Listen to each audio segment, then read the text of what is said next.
Yesterday morning at 6:47 a.m. Eastern Time, an aircraft took off from Tinker Air Force Base in Oklahoma. Flight tracking software registered it as Gordo 12. Aviation enthusiasts recognized the call sign immediately. The E-6B Mercury, the Doomsday Plane. For the next 8 hours and 14 minutes, it circled over the central United States with its transponder visible to anyone with flight tracking software. That visibility should terrify you. The E-6B Mercury is designed to be invisible. Its mission depends on remaining undetected when every other communication system on Earth has been destroyed. When it broadcasts its position openly, that is not routine training. That is a message. We are preparing for the scenario where the president cannot issue nuclear launch orders through normal channels. Let me tell you exactly what the E-6B Mercury is. The E-6B Mercury is a militarized Boeing 707. It stretches 150 feet long with a 148-foot wingspan. Powered by 4 turbofan engines, it can stay airborne for over 72 hours with aerial refueling. The aircraft costs roughly $250 million per unit. The United States operates 16 of them, all assigned to Tinker Air Force Base. The plane carries a crew of 22 who maintain the systems that keep this aircraft connected to the most destructive weapons on the planet. Those weapons are Ohio-class ballistic missile submarines carrying Trident II D5 missiles. Each submarine carries 20 missiles. Each missile carries up to 8 WW-88 thermonuclear warheads with a yield of 475 kilotons each. A single Ohio-class submarine has more destructive power than every bomb dropped in World War II combined. Multiplied by 30, there are 14 of these submarines in the U.S. fleet. Here's the problem. Submarines operate hundreds of feet below the surface. Radio waves cannot penetrate seawater at normal frequencies. To communicate with a submerged submarine, you need extremely low-frequency transmissions, VLF. Very low frequency. Wavelengths measured in kilometers. The E-6B Mercury carries that antenna. When the aircraft reaches operational altitude, it deploys a trailing wire antenna extending nearly 5 miles behind the plane. 5 miles. The aircraft flies in tight circles, dragging this wire through the sky, transmitting VLF signals that penetrate hundreds of feet of seawater and reach submarines anywhere in the world. This is the TACAMO mission. Take charge and move out. If ground-based systems are destroyed, if satellites are jammed, if the chain of command is severed by nuclear strike, the E-6B becomes the backup. It receives launch orders from the National Command Authority and relays them to submarines that will surface their missile tubes and fire. Now let me explain why Gordo 12's flight yesterday was not routine training. The E-6B operates continuously. At least one aircraft is airborne 24/7, 365 days a year. This has been standard since the 1980s. The plane that's always up does not broadcast its position. It flies with transponders off, invisible to civilian tracking. What changed yesterday is visibility. Flight tracking websites showed Gordo 12 circling over Nebraska, Kansas, and Missouri for over 8 hours. Amateur trackers posted screenshots. And U.S. Strategic Command issued no statement asking people to stop sharing. That silence is the tell. When the military wants flights classified, they contact tracking services and suppress the data. They issue statements about operational security. They do this routinely. They did not do it yesterday. The flight pattern tells its own story. Gordo 12 was not transiting between bases or conducting simple training. The aircraft flew a racetrack pattern, the standard profile for TACAMO operations. Back and forth, maintaining constant VLF transmission capability. This is the pattern you fly when prepared to relay launch orders, and they flew it in broad daylight with their position broadcast to the world. That is deterrence. Signaling. The United States wanted adversaries to see that the Airborne Nuclear Command Post was active, ready, and positioned to execute. Let's talk about what it costs to keep this capability operational. Each E-6B flight hour costs approximately $150,000. An 8-hour mission like Gordo 12 costs $1.2 million. Maintaining continuous TACAMO coverage costs roughly $450 million annually just in flight operations. And that investment makes sense only if adversaries believe the system works. If Russia, China, North Korea, or Iran think they can destroy ground-based command centers and sever the nuclear chain of command, the deterrence fails. An 8-hour visible TACAMO flight is a $1.2 million billboard that says, "You cannot decapitate our command structure." Now, let me walk you through the scenario this aircraft is designed for. Because most people do not understand what Doomsday Plane actually means, the scenario starts with a nuclear strike on Washington, D.C. The President, the Secretary of Defense, and the Chairman of the Joint Chiefs are killed. The National Military Command Center is destroyed. Senior leadership bunkers are compromised. This would sever the chain of command. Nuclear launch authority would be ambiguous. Submarine commanders would have no confirmed orders. The deterrent would be paralyzed. The E-6B prevents this. When ground command is destroyed, the E-6B becomes the command structure. The aircraft connects to surviving leadership, authenticates them, then transmits emergency action messages to submarines using VLF. Submarines receive, decode, verify, authentication, and execute. The entire process, from receiving launch authority to missiles leaving tubes, takes less than 15 minutes. Here's what makes the E-6B strategically critical. It is a survival node. Ground-based facilities can be targeted, satellites can be jammed or destroyed. The E-6B is airborne, mobile, and extremely difficult to shoot down. It operates at altitudes between 25,000 and 35,000 feet. Finding one aircraft in U.S. airspace, tracking it, and engaging it before it completes transmission is a problem no adversary has solved. The plane can change. Altitude, heading, and reposition faster than most targeting solutions adapt. And even if you destroy one E-6B, there are 15 more. The system is redundant by design. Now, I need to address the question everyone is asking. Why now? Why was Gordo 12 flying a visible TACAMO mission yesterday? In the past 72 hours, the U.S. conducted airstrikes on Iranian facilities. Iran retaliated with ballistic missiles. Russia delivered S-400 systems to Iran. North Korea moved missile launchers to launch sites. China increased military flights near Taiwan. Each event individually would elevate alert status. Together, they represent a threat convergence unprecedented in decades. The E-6B's visible flight is the U.S. response. It is a reminder that escalation has consequences extending beyond regional conflicts. Let me explain the escalation ladder we are climbing. At the bottom, conventional military strikes, aircraft dropping precision munitions. This is where the U.S. and Iran have been operating. One rung up, attacks on strategic infrastructure. Oil facilities, power grids, communication networks. Iran has struck Saudi oil infrastructure. The U.S. has targeted Iranian refineries. We are here now. Next rung is strikes on command and control facilities, targeting leadership directly, attempting decapitation.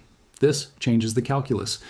If you believe your leadership is about to be killed, you face a use it or lose it decision on your most powerful weapons. Above that is nuclear, limited nuclear use to demonstrate resolve. The E-6B exists for the rungs above that, for the scenario where limited use escalates to strategic exchange, where the decision is launching everything before you lose the ability to launch anything. If you're not subscribed to this channel, do it now, because what I am about to explain is not covered anywhere else. The mathematics of nuclear command and control in a contested environment. Here's the technical problem. The E-6B's VLF transmission works, but it is slow. Very low frequency has extremely limited bandwidth. You cannot send complex data packages or real-time targeting updates. What you can send is a pre-formatted emergency action message, a short encoded string that submarines have pre-programmed responses. 4. The message says, execute contingency plan Alpha 7. The submarine crew knows what Alpha 7 means because they drilled it hundreds of times, but if the strategic situation has changed since the contingency plans were written, if new targets have emerged, the VLF system cannot communicate that nuance. You are executing pre-planned strikes against predetermined targets. That works if the war unfolds as predicted. Wars rarely do. There's another vulnerability. The E-6B's 5-mile trailing wire antenna makes VLF transmission possible, but creates a unique radar signature. Advanced air defense systems can identify the aircraft based on that signature. If an adversary knows the E-6B is airborne and roughly where, they can target it with long-range missiles. The aircraft has countermeasures, chaff, flares, but it cannot outmaneuver a modern missile. Its survivability depends on not being found. Russia has been developing anti-TACAMO capabilities for decades. Their S-400 and S-500 systems have ranges exceeding 250 miles. If deployed strategically to allied nations, they could create zones where the E-6B cannot operate safely. China pursues similar strategies. Their HQ-9 system targets high-value aircraft like tankers and command posts. In a Taiwan conflict, the E-6B would operate outside Chinese air defense range, pushed farther into the Pacific. Let me give you the numbers that explain why the E-6B is necessary despite these vulnerabilities. The United States has approximately 1,270 deployed nuclear warheads. About 400 of those are on ICBMs and hardened silos across Montana, North Dakota, and Wyoming. Another 950 are on submarine-launched ballistic missiles carried by the Ohio-class fleet. The ICBMs can be launched from ground control centers, but if those centers are destroyed, the missiles sit idle. The submarines, however, can launch independently if they receive authenticated orders. The E-6B is the link that ensures those orders reach the submarines even if every ground facility is gone. Without the E-6B, the United States loses 70% of its deployed nuclear capability in a decapitation strike. With the E-6B, that capability remains intact. That is why 16 aircraft and $450 million per year is a bargain. The alternative is a deterrent that can be neutralized with a handful of precision strikes. Now let me tell you what Gordo 12's flight yesterday tells us about the current threat assessment. The visible TACAMO mission was not the only strategic asset activated in the past week. Open source tracking has confirmed increased activity of E-4B Night Watch aircraft. That is the airborne command post, designed for the president and senior leadership. Normally, one E-4B is on alert at Andrews Air Force Base. In the past 96 hours, multiple E-4Bs have been airborne simultaneously. That does not happen for training. RC-135 reconnaissance aircraft have also increased operations along the Russian border and near the Korean peninsula. These are signals collection platforms that monitor adversary communications and radar emissions. When you see E-6B, E-4B, and RC-135 all active at elevated levels, simultaneously, you are looking at a threat picture that crosses multiple domains. This is not just about Iran, this is about the global strategic environment. Here's what official statements say versus what operational behavior reveals. U.S. Strategic Command released no public comments on Gordo 12's flight. The Pentagon's briefing made no mention of increased TACAMO activity. Spokespeople continue to describe the situation as tensions and regional instability. But the E-6D does not fly visible deterrence missions for tensions. It flies them when nuclear escalation probability has crossed a threshold requiring demonstration of capability. The disconnect is deliberate. Publicly, the U.S. maintains the situation is manageable. Operationally, the military prepares for containment failure. Let me walk you through what happens in the next 48 to 72 hours. If the visible TACAMO flight was a one-time deterrent signal, we should see a return to normal operations. Transponders go dark. If instead we see additional visible flights, multiple E-6Bs, airborne simultaneously broadcasting positions, that is escalation in signaling.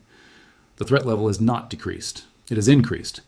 And if we see E-6B activity with strategic command at higher alert status, bomber wings generating aircraft above normal rates, additional ballistic missile submarines putting to sea, we are watching the United States prepare for a conflict that could go nuclear. The global audience for yesterday's Gordo 12 flight was not American civilians. It was Moscow, Beijing, Tehran, and Pyongyang. The message is unambiguous. You are considering strikes on U.S. leadership or command infrastructure. Before you execute, understand our nuclear deterrent does not depend on infrastructure you can target. We have airborne command posts that will survive your first strike, and they will ensure retaliation is certain. Deterrence theory calls this assured second strike capability, the ability to absorb a nuclear attack and still respond with devastating force. When adversaries see the E-6B airborne and visible, they are reminded that decapitation is not victory. It is suicide. Now here is the variable that no one can calculate. Does deterrence still work? The entire logic of nuclear strategy since 1945 has been that rational actors will not start a nuclear war because they cannot win one. But that assumes rationality. It assumes leaders value survival over ideology. It assumes clear communication of red lines. In the current environment, those assumptions are uncertain. The U.S. has conducted hundreds of strikes on Iranian targets. Iran has retaliated with ballistic missiles. Russia has provided advanced weapons to Iran. China is maneuvering near Taiwan. North Korea is moving missiles. Each actor believes they are responding to provocation. Each believes their actions are defensive. And each is calculating that the other side will back down before reaching the nuclear threshold. History shows these calculations are often wrong. Share this video, because what you just learned will not be explained on the evening news. They will show footage of the E-6B. If they mention it at all, they will call it training. They will not explain what TACAMO means. They will not tell you visible flights are deterrent signals. They will not connect the deployment pattern to the global threat environment. They will give you the reassuring version. I just gave you the operational version. Both describe the same reality. Only one prepares you for what that reality means. The E-6B Mercury is airborne. The Doomsday Plane is not called that because it prevents the apocalypse. It is called that because it ensures the apocalypse is mutual. And yesterday, the United States reminded the world that mutually assured destruction is not theory. It is an aircraft, dragging a 5-mile antenna through the sky, ready to send the message that ends everything.